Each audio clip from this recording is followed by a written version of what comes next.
Magandang araw, eto ang lagay ng panahon ngayong ika-20 ng Oktubre taong 2025.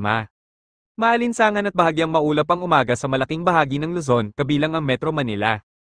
Pagsapit ng tanghali, posibleng umabot sa 32 hanggang 33 degrees Celsius ang temperatura kaya mag-ingat sa matinding init at mataas na UV index.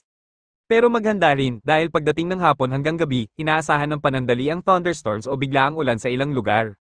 Sa Visayas at Mindanao, makakaranas din ng maaliwalas na umaga ngunit may kalat-kalat na pag-ulan sa hapon dulot ng localized thunderstorms.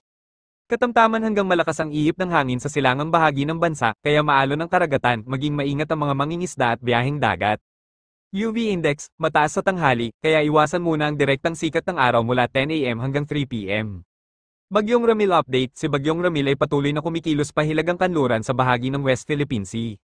Bahagyang hamina ito habang papalayo sa bansa, ngunit patuloy pa ring nagdudulot ng mga pag-ulan at malalakas na hangin sa kanlurang bahagi ng Luzon. Paalala, iwasan muna ang paglalayag sa mga baybaying apektado ng malalakas na alon, at siguraduhing nakahanda sa posibleng pagbaha o pagbugso ng hangin. Yan ang lagay ng panahon ngayong ika-20 ng Oktubre taong 2025, manatiling alerto, ligtas, at maghanda lagi sa anumang pagbabago ng panahon.